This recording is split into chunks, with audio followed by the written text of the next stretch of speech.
Okay so hello everyone. देखो अभी last time चल रहा है गेट एस्पिरेंट्स के लिए। ठीक है, ये लास्ट वीक है, लगभग 10 दिन के आसपास है। ठीक है, इस 10 दिन में आपके बाद गेट एग्ज़ाम आएगा।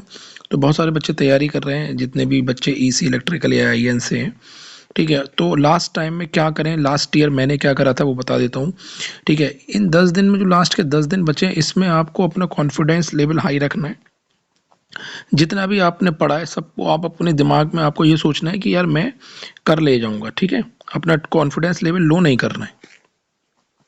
अगर टेस्ट सीरीज में आपके मार्क्स नहीं भी आ रहे तो कोई दिक्कत नहीं है। ठीक है, अगर आपने पढ़ा है, मान लीजिए आपने फुल सिलेबस करा है और आपके नंबर 40 या 50 के बीच में आ रहे हैं, लेकिन आपका एक्सपेक्टेशन है कि मेरे 65-70 मार्क्स आए, वो नहीं आ रहे हैं, यानी आपके मार्क्स 40 to 50 के रेंज में आ रहे हैं, तभी भी आपको कॉन्फिडेंस लूज नहीं करना है। ठीक है, तो टेस्ट सीरीज के मार्क्स अगर 40-50 आ रहे हैं तो कॉन्फिडेंस लूज मत करना कि आप नहीं कर पाओगे, आप अच्छा करोगे। बस यहाँ पर गेम क्या है, कॉन्फिडेंस लूज नहीं करना है कुछ भी। ठीक है, नंबर मेरे भी कम आए थे, मैंने आपको पहले भी अपनी हर एक वीडियो में बताया है कि मैंने लगभग 32 मॉक दिए थे। ठीक है, इन 32 मॉक में सिर्फ 2 मॉक ऐसे थे जिसमें मेरे 70 प्लस नंबर आए थे, सिर्फ 2 मॉक ओनली। बाकी सबका मेरा एवरेज स्कोर 60 के आसपास ही रहा। ठीक है, तो आप बिल्कुल भी कॉन्फिडेंस लूज ना करें। मैं भी एंड टाइम पर मेरे भी नंबर कम आए थे, लेकिन मेरे लिए अच्छी बात ये थी कि मैंने अपना कॉन्फिडेंस जो है वो हाई रखा था कि मैं जितना पढ़ाऊँ वो मुझे आता है, मैं एग्जाम में बना लूंगा, अगर मॉक में नहीं भी बना लूंगा। दूसरी चीज़, जिन बच्चों के नंबर कम आ रहे हैं, ठीक है, या जिनको ऐसा है कि देखो नंबर दो ही कारण से कम आते हैं। एक कारण ये होता है नंबर कम आने का, पहला कि आपने क्वेश्चन गलत कर दिए तो आपके नंबर कट गए। ठीक है, एक दूसरा रीजन जो होता है, सेकंड रीजन नंबर कमाने का, वो ये कि आप ने जो एक्सपेक्टेड करा था कि आप 40 क्वेश्चन मान लीजिए करेंगे, लेकिन 40 क्वेश्चंस आप कर नहीं पाए, आप 30 क्वेश्चन ही कर पाए जब तक आपका टाइम ओवर हो गया। ठीक है, तब आपके नंबर कम आएंगे।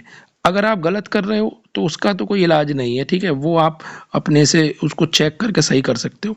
लेकिन अगर आप जितने क्वेश्चन आपको अटेम्प्ट करने हैं, अगर आप उससे कम अटेम्प्ट कर रहे हो, मान लीजिए 40 क्वेश्चन अटेम्प्ट करने थे, आपका टारगेट था, लेकिन अगर 30 क्वेश्चन आपने अटेम्प्ट करे और आपका टाइम निकल गया, तो यहाँ पर आपको ये अपने 30 क्वेश्चन में वो क्वेश्चन ढूंढने जो आपका टाइम ज़्यादा ले गए, उनको आप दोबारा सॉल्व करिए और सोचिए कि कहाँ पर आपने ज़्यादा टाइम इन्वॉल्व करा है और क्या क्या स्टेप रिड्यूस हो सकती हैं। अगर जो बच्चा ये कर ले जाएगा, उसके गेट में 70 प्लस मार्क्स वो बना ले जाएगा। मतलब 70 प्लस का मतलब अंडर 50 रैंक निकाल सकता है वो बच्चा। ठीक है, तो मैं जल्दी जल्दी बता रहा हूँ, ध्यान से इस चीज़ को नोट कर लेना अपने, और आगे अप्लाई कैसे करना है वो तुमको देखना है। ठीक है, तो मैंने पहला बताया आपको कि कॉन्फिडेंस लूज नहीं करना है, जितना आपने पढ़ा है उस पर कॉन्फिडेंस रखो कि वहाँ से सवाल आएगा, बनेगा। दूसरा, टेस्ट सीरीज में अगर नंबर कम आ रहा है कोई दिक्कत नहीं है, थोड़ा सा वर्क करोगे तो टेस्ट सीरीज से भी चीज़ें सीखने को मिलेंगी।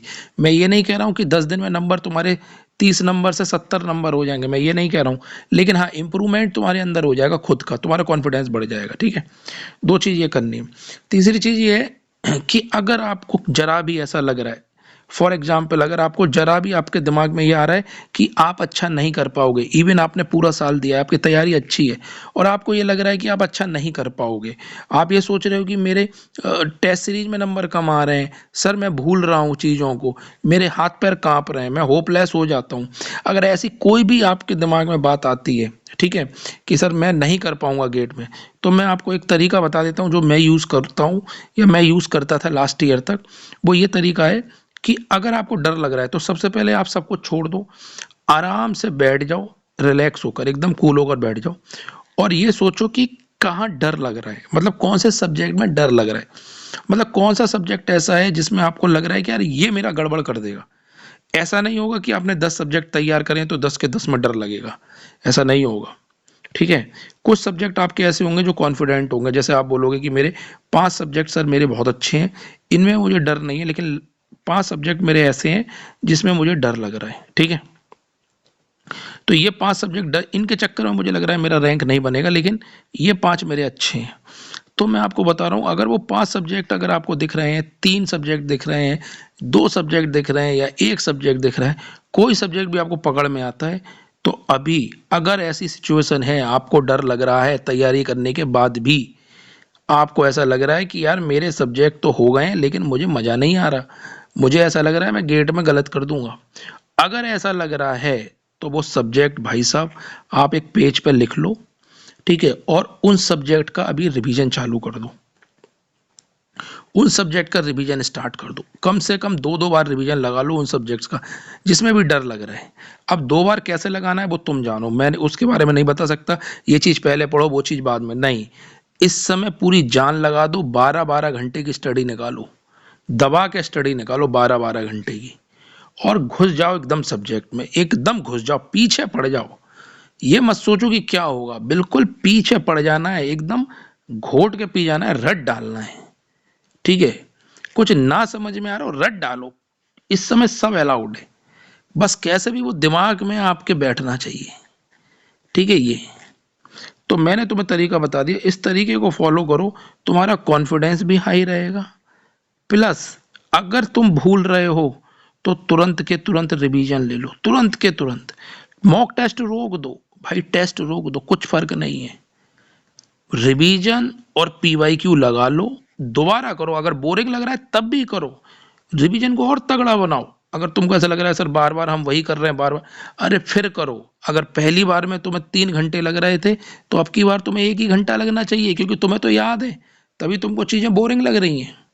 तो ये मान के चलो पहले मैं 3 घंटे लगा रहा था तो अब मैं 1 घंटा लगाऊंगा, ऐसे करके टाइम रिड्यूस होगा, तब जाकर आप 2-2 3-3 बार रिवीजन मार पाओगे एकदम। और जो बच्चा ये कह रहा है सर मुझे याद है, पूरा याद है, लेकिन फिर भी मेरे नंबर कम आ रहे हैं, मुझे एकदम याद है सर, कॉन्फिडेंस है, लेकिन फिर भी मेरे मॉक में नंबर कम आ रहे हैं, तो उसका क्या इलाज है? उसका एक ही इलाज है कि भाई अपने मॉक में ये देखो कहाँ तुम ज़्यादा टाइम इन्वेस्ट कर रहे हो। गलत सवाल हो रहा है उसको तो तुम सही कर लोगे देख के कि हाँ गलती करिए, सही हो जाएगा, लेकिन गलत भी नहीं हो रहा है लेकिन फिर भी नंबर नहीं आ रहे, तो फिर आप ज़्यादा टाइम इन्वेस्ट कर रहे हो उस सवालों में। तो उसको समझो, उन टाइम को रिड्यूस करो और उनको दोबारा सॉल्व करो और देखो कि यार, या उसका सोल्यूशन देखो, देखो कि मैंने कहाँ पर ज़्यादा टाइम दे दिया है। ठीक है, तो अगर तुमको टॉप 50 में रैंक लानी है ना, 70+ मार्क्स लाने हैं, टॉप 50 में अगर तुमको रैंक लानी है, तो मैं तुमको जो तरीका ये बता रहा हूँ यही करो। इसमें से देख लो तुम किस कैटेगरी में आ रहे हो और उसके हिसाब से चीज़ें करो, एकदम पीछे पड़ जाओ और आराम से। कई बच्चे ऐसे भी मेरे को मैसेज करते हैं कि सर मैं मॉक टेस्ट, मेरी तैयारी है लेकिन मॉक टेस्ट में मेरे नंबर कम आ रहे हैं। कोई बात नहीं यार, नंबर कम आ रहे हैं, छोड़ दो मॉक टेस्ट। अगर तुमको ज़्यादा लग रहा है कि कॉन्फिडेंस मेरा गिरा आ रहा है तो छोड़ दो, अपने रिवीजन पर आ जाओ। ठीक है, बाद में एक मॉक टेस्ट दे के चले जाना। तो मॉक टेस्ट में अगर नंबर कम आ रहे हैं, जिनके नंबर अच्छे आ रहे हैं उनको दिक्कत नहीं है, लेकिन जिनके नंबर कम आ रहे हैं उनको बहुत ज़्यादा सोचने की नीड नहीं है। वो बच्चे बहुत ज़्यादा ना सोचें, वो बहुत ज़्यादा ये ना सोचें, ठीक है, ऐसा ना सोचें कि यार मतलब हम तो, हमारा कुछ होगा नहीं, ऐसा वो बिल्कुल ना सोचें। ठीक है, आप ही रैंक निकालोगे, बस अपने आप को मैनेज कर लो 3 घंटे के लिए, 3 घंटे की स्ट्रेटजी बना लो। नंबर कम भी आ रहा है चलेगा, लेकिन वहां तुम्हारा पेन चलेगा, ये ध्यान रखना। मैं तुमको बोल रहा हूँ, बस ये 3 घंटे में पैनिक मत हो जाना, जो कुछ करना है अभी कर लो। ठीक है, कॉन्फिडेंस नहीं आ रहा, रिवीजन पे रिवीजन मारो, दिन रात रिवीजन मारो, दिन रात न्यूमेरिकल प्रैक्टिस करो। कैसे कॉन्फिडेंस नहीं आएगा भाई, कैसे नहीं आएगा? 101% कॉन्फिडेंस आएगा, 100% कॉन्फिडेंस आएगा, कोई रोक नहीं पाएगा, लेकिन करो। वर्ड सबसे बड़ा ये याद रखो, करो, इसको रटो भाई, करो। सोचने से काम नहीं चलेगा, इस समय सोचो मत, सोचोगे ज्यादा फंस जाओगे, इस समय कुछ सोचना नहीं है, सिर्फ आपको बढ़ते जाना है और सीधे के सीधे चीजों पे एक्शन लेना है। ठीक है, तो मैंने आपको तरीका बता दिया है कि आप कैसे करोगे। इसके बाद भी अगर कोई दिक्कत आती है तो आप कमेंट सेक्शन में बताना, और आपको अगर समझ में आया हो, कॉन्फिडेंस अगर 1% भी अगर आपका बड़ा हो ये सब देखने के बाद, तो जरूर कमेंट में लिखना और इस चीज़ को फॉलो करना। मैं तुम्हें बता रहा हूँ, तुम्हारे नंबर चाहे तुम ईसी से हो, इलेक्ट्रिकल से हो, या आईएन से हो, या फिर कंप्यूटर साइंस, किसी से भी हो, तुम्हारे नंबर 100% ज़्यादा आएंगे। बस जो मैंने चीज़ें बताई हैं, देखो मैं कोई ऐसा तरीका नहीं बता पाऊंगा कि उसको तुम फॉलो करोगे तो तुम्हारे बिल्कुल नंबर आ जाएंगे। सबका अलग अलग ओपिनियन होता है, किसके दिमाग कैसा चल रहा है मुझे नहीं मालूम, मैं अपने अकॉर्डिंग बता रहा हूँ। लेकिन तुम इन सब चीज़ों से अगर सीख के कुछ पॉइंट निकाल कर अपनी प्रिपरेशन में इनकॉर्पोरेट कर लेते हो ना, तो डेफिनेटली तुम्हारा रैंक बनेगा। मैं अपने आइडिया शेयर कर रहा हूँ जो मैं यूज़ करता था, मैं अपनी प्रिपरेशन प्लान शेयर करता हूँ, इनको आप समझो और इनके बेस को कनेक्ट करो मेरे साथ। ठीक है, और उनमें से अगर 1-2 पॉइंट निकाल कर तुमने अगर बना लिया तो तुम्हारा रैंक 101% आएगा। ठीक है, तो बस अभी घुस जाओ, पूरी तरह से लगे रहो, और कुछ मत करो, डेफिनेटली तुम लोग रैंक लाओगे। आगे मैं और भी आपको प्लान बताता रहूँगा, ठीक है? बस आप लगे रहो और अच्छा अपने आप पे कॉन्फिडेंस रखो, कॉन्सेप्ट भी याद रहेंगे। चलो bye bye and good luck to all of you.